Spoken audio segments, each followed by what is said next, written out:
এবার আমরা দেখাবো ঝাড়খণ্ড টেটে আপনারা বাংলা প্যাসেজ কী করে খুব কম সময়ে সলভ করবেন। তো বাংলা প্যাসেজ আমরা আজকে সলভ করব, আপনার সাথে থাকুন খুব কম সময়ে, কারণ প্যাসেজ থেকে কিন্তু অনেক বেশি প্রশ্ন আমাদের ঝাড়খণ্ড টেটে আসতে দেখা যায়। এখানে দেখুন 106, আমরা প্রথমেই প্যাসেজটা পড়তে যাব না। প্যাসেজটা পড়লে কিন্তু আপনারা গন্ডগোল করবেন। প্যাসেজ আপনি পড়লে সময় গন্ডগোল নয়, গন্ডগোল বললে ভুল বলবো, আপনি সময়কে নষ্ট করবেন, সময়কে বাঁচাতে শিখতে হবে। প্রাচীনকালে গদ্যাংশটি প্রাচীন যুগের কয়েকটি আশ্রমের কথা উল্লেখ আছে, একটা দুইটা তিনটা না চারটা। এখানে প্রাচীন যুগে কয়টা আশ্রম বলা হয়েছে দেখুন, কে বলেছে এখানে, কে বলেছে দেখুন,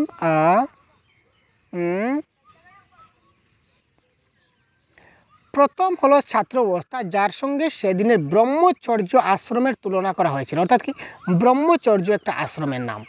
একটা আশ্রমের নাম কি ছিল? একটা আশ্রমের নাম ছিল আমাদের ব্রহ্মচর্য।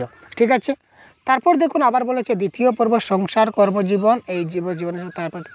তারপর দেখুন সেকালের শেষ দুটি আশ্রম বানপ্রস্থ এবং জ্যোতি। তার মানে এখানে দুটো আশ্রম পেলাম এবং এখানে একটা আশ্রম পেলাম, ব্রহ্মচর্য আশ্রম। তো সুতরাং টোটাল আশ্রম আর কয়টা হলো? আশ্রম হলো 3টা। ঠিক আছে, 106-এর কারেক্ট আনসার কী হলো? Option number 4। দেখুন প্যাসেজ থেকে কী করে ট্রিকি আনসার করতে হয় সেটাও আমি আপনাদের শিখিয়ে দেবো, টেনশনের কোনো ব্যাপার নেই, সাথে থাকুন শেষ পর্যন্ত। টোটাল বাংলায় 30-এর মধ্যে 30 পাওয়ার টার্গেট রাখুন ভাই। প্রিভিয়াস 13 বছরের ক্লাস যদি ডিটেলস আপনার বুঝে নিতে পারেন, এমন কোনো কনসেপ্ট থাকবে না যেটা আপনার বোঝার বাকি রয়েছে। আমরা আজকের মতো ক্লাস কন্ডাক্ট করব, প্রত্যেকটা টপিক আপনাদের বুঝিয়ে দেওয়ার চেষ্টা করবো যতটুকু সম্ভব হয়। গদ্যাংশ অনুযায়ী ব্রহ্মচর্যাশ্রমে প্রবেশের আবশ্যিক শর্ত কি? নিজের কাজ নিজে করতে পারা, আর্থিক স্বাচ্ছল্য, উচ্চ মেধা, নাকি নিঃসঙ্গ জীবন কাটাতে পারা? 107। তো 107-এর কারেক্ট আনসার কী হবে? 107-এর কারেক্ট আনসার আমরা কোথায় পাই? আমরা একটু দেখি, আপনাদের সঙ্গে সঙ্গে দেখবো ভাই। অর্থাৎ ব্রহ্মচর্যে যে আমরা যে অ্যাডমিশন নেব, অ্যাডমিশনের একটা শর্ত রয়েছে। তো অ্যাডমিশনের শর্তটা কি? এই দেখুন এখানে পেয়েছি। সেই প্রাচীনকালে বালক যখনই নিজে চলাফেরা করতে এবং নিজের দৈনন্দিন প্রয়োজনীয় কাজ নিজেই করতে পারত, তখন তাকে ব্রহ্মচর্য আশ্রমে প্রবেশ করতে হতো। অর্থাৎ সেই ব্রহ্মচর্য আশ্রমে প্রবেশ করার শর্ত ওটাই ছিল, শর্তটা ওটাই ছিল যে দৈনন্দিন প্রয়োজনের যে কাজ, সে কাজগুলো যাতে নিজের কাজগুলো নিজে করতে পারে, এটাই ছিল শর্ত। সুতরাং option number 1 is the right answer. দেখলেন প্যাসেজ ডাইরেক্ট আনসার রয়েছে। প্রাচীন শিক্ষা ব্যবস্থায় গ্রামবাসীরা কিসের ভূমিকা পালন করত? সমালোচক, পৃষ্ঠপোষক, নাকি পরিদর্শক, নাকি নিষ্ক্রিয় দর্শক? তো এখানে কারেক্ট আনসার কী হবে? গ্রামবাসীরা কোথায় রয়েছে দেখি তো ভাই। এখানে গ্রামবাসীরা কী করতো? গ্রামবাসীরা সানন্দে প্রচুর ভিক্ষা দিত, আর কোনো গ্রামবাসীর কোনো ফ্যাক্টর নয়। তো যারা ভিক্ষা দিত সানন্দ, মনের আনন্দে দিত, সমালোচনায় কোনো ব্যাপার আসে না, পরিদর্শনে কোনো ব্যাপার আসে না, নিষ্ক্রিয় দর্শকের ব্যাপার আসে না। এখানে কারেক্ট আনসার হবে কি? পৃষ্ঠপোষকের ভূমিকায় তারা কাজ করছে। নেক্সট প্রশ্ন দেখি। গদ্যাংশটি পড়ে বোঝা যায় যে প্রাচীনকালে বাস্তব জীবনের সঙ্গে শিক্ষার কোনো যোগ ছিল না, নিঃসঙ্গ জীবনযাপন প্রণালী শিক্ষার অন্তর্গত ছিল, সমষ্টিগত জীবনযাপন প্রণালী শিক্ষার অন্তর্গত ছিল, আনন্দের সঙ্গে শিক্ষার কোনো যোগ ছিল না। তো 109-এর কারেক্ট আনসার কী হবে আমরা যদি দেখি, তো আমরা একটু প্যাসেজে আমরা একটু চোখ বুলাই তো ভাই।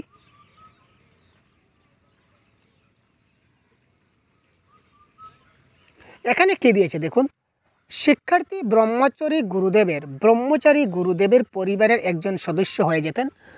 আচার্য, আচার্যানী এবং শিষ্যরা সবাই একসঙ্গে অভাব প্রাচুর্য সুখ দুঃখ সমভাবে বরণ করতেন। শুধু শিক্ষার্থীর পঠন পাঠন নয়, তার ভরণ পোষণের দায়িত্ব গুরুকে গ্রহণ করতেন। অর্থাৎ কি, সবাই মিলে একসঙ্গে তারা জীবনযাপন করত। সমষ্টিগত জীবনযাপন প্রণালী শিক্ষার অন্তর্গত ছিল। সবাই একসঙ্গে, গুরু শিষ্য আচার্য আচার্যানী সবাই একসঙ্গে তারা জীবনযাপন সেখানে করত। ঠিক আছে, একজনের সুখ দুঃখ আরেকজনে ভাগ করে নিত, সবাই একসঙ্গে সমষ্টিগত জীবনযাপন প্রণালী এখানে উল্লেখযোগ্য ছিল। তারপর দেখুন উদ্ধৃত গদ্যাংশটিতে কোন শব্দটির স্ত্রীলিঙ্গের উল্লেখ নাই? শিষ্য, আচার্য, গুরু না পিতা? তো এই ক্ষেত্রে আমরা একটু দেখি তো।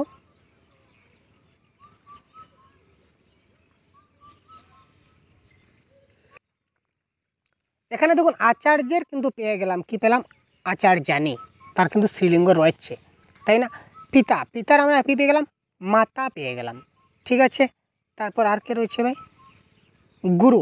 এই দেখুন গুরু পেয়ে গেলাম, গুরুর কি? গুরু পত্নী পেয়ে গেলাম, তাই না? তো এখানে দেখুন আচার্য পেলাম, গুরু পেলাম, পিতা পেলাম, শুধুমাত্র শিষ্যের স্ত্রীলিঙ্গ এখানে নাই। আমরা 3টে পেয়ে গেছি, তার মানে একটা থাকবে না, এটা খোঁজার কোনো প্রয়োজন নেই। সুতরাং option number 1 is the right answer. সবাই একসঙ্গে অভাব প্রাচুর্য সুখ দুঃখ সুখ সমভাবে বরণ করতেন। এখানে অভাব প্রাচুর্য বলতে কি বোঝায়? সবাই একসঙ্গে সুখ দুঃখ অভাব প্রাচুর্য সব কিছু তারা কী করতো? একসঙ্গে বরণ করতো। তো এখানে অভাব সুখ দুঃখ মানে কি? সুখ এবং দুঃখ। অভাব প্রাচুর্য মানে কি? অভাব এবং অভাব মানে কি? অভাব মানে কি? অভাব মানে নাই, প্রাচুর্য মানে কি? অনেক। তো এই সবগুলা অভাব এবং প্রাচুর্য, অভাব অপ্রাচুর্য হবে দুইটা। দুঃখ এবং সুখ, যদি সুখ ও দুঃখ হয় তাহলে অভাব এবং প্রাচুর্য হবে, ঠিক আছে ভাই? সুতরাং এখানে option number 2 is the correct answer. গ্রামবাসীরা সানন্দে প্রচুর ভিক্ষা করত, তার কারণ কি? গ্রামবাসীরা সবাই বিত্তবান ছিল, গ্রামবাসীরা সবাই কি ছিল? ধনী ছিল, 112 নম্বরে বলেছে। আর বলেছে গ্রামবাসীরা একে পুণ্য কর্ম বলে মনে করত। তো এবার আমরা একটু প্যাসেজে যাই, প্যাসেজে গেলে আমরা দেখব, এই দেখুন, গ্রামবাসীরা সানন্দে প্রচুর ভিক্ষা দিত, ভিক্ষা করে যা পাইতো সেটা গুরুপত্নীর ভাণ্ডারে সঞ্চিত হইতো। তাছাড়া বিত্তবানেরা এবং প্রাক্তন শিক্ষার্থীরা গুরুর আশ্রমে সাহায্য পাঠাতেন, সেটা সাহায্য পাঠাতেন। সবাই এই দানকে পুণ্য কর্ম বলে মেনে নিতেন, ঠিক আছে। এখানে দেখুন একটা কথা বলেছে, তাছাড়াও বিত্তবানেরাও দিত, প্রাক্তন ছাত্ররাও দিত। তার মানে গ্রামের সবাই যে বিত্তবান সেটা কোনো কথা নয়, কিন্তু সবাই এটাকে পুণ্য কর্ম বলে দাবি করতো বা মানত। এখানে দেখুন গ্রামের সবাই বিত্তবান ছিল, এটা ক্যান্সার, এটা ভুল। আর গ্রামবাসীরা একে পুণ্য কর্ম বলে করতো, এটা শুদ্ধ। তো এখানে বলেছে এ এবং বি দুটোই বলতে, দুটোই তো ভুল নয়। এখানে বলেছে এ ভুল কিন্তু বি ঠিক, অর্থাৎ yes, option number 2 is the correct. 1 নম্বর ভুল এবং 2 নম্বরটা শুদ্ধ। এই বর্ণনা অনুযায়ী সেকালের ছাত্র অবস্থা ছিল কি ধরনের ছিল? 113 নম্বর প্রশ্নে কি বলেছে দেখুন,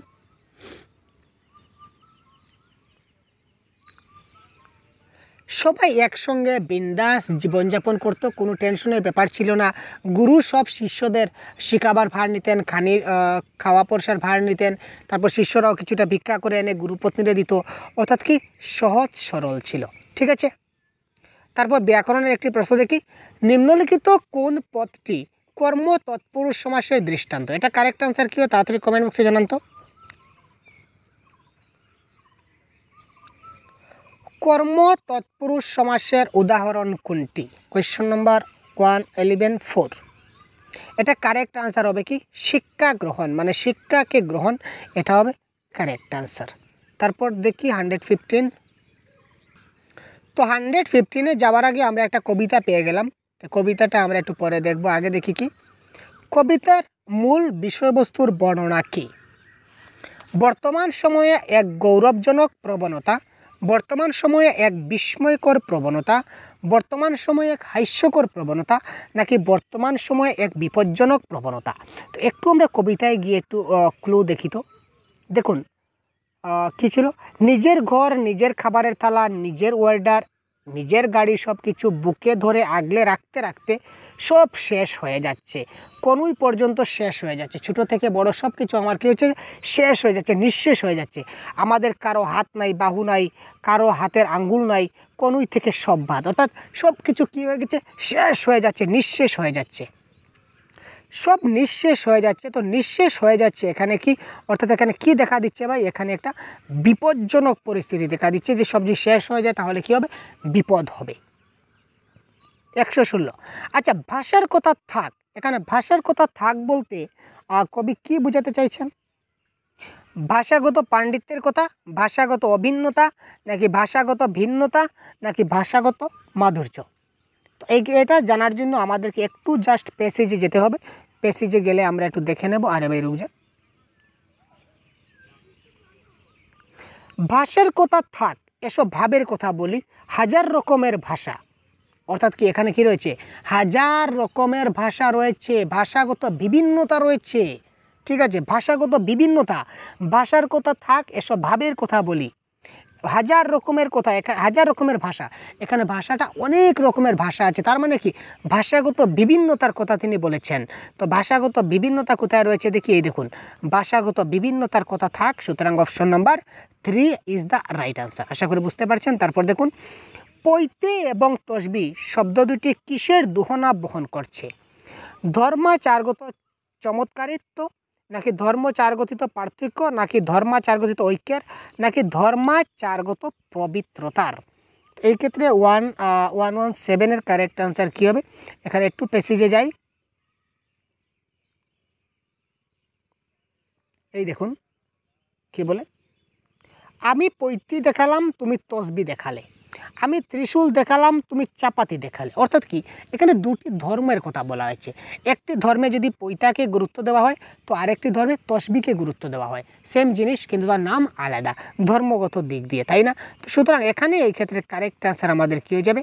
ধর্মাচারগত পার্থক্য। ঠিক আছে, দুটি ধর্মের কথা বলা হয়েছে, সুতরাং 117 নম্বর প্রশ্নের আনসার হবে অপশন নাম্বার 2।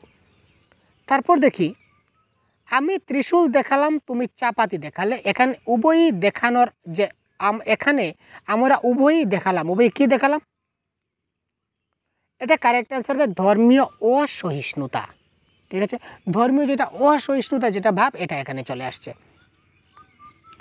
কবিতাটিতে কনুইয়ের ভূমিকা, অর্থাৎ কি সব কিছু শেষ হয়ে যাচ্ছে, কনুই থেকে সব কিছু শেষ, আমরা আগে দেখেছিলাম কনুই থেকে সব কিছু শেষ।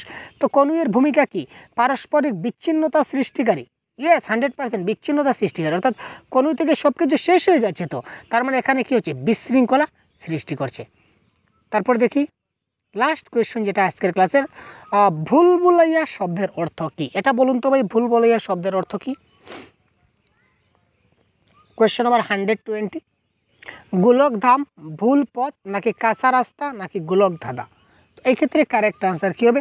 এই ক্ষেত্রে কারেক্ট আনসার হবে কি? গোলক ধাঁধা। ঠিক আছে, দেখতে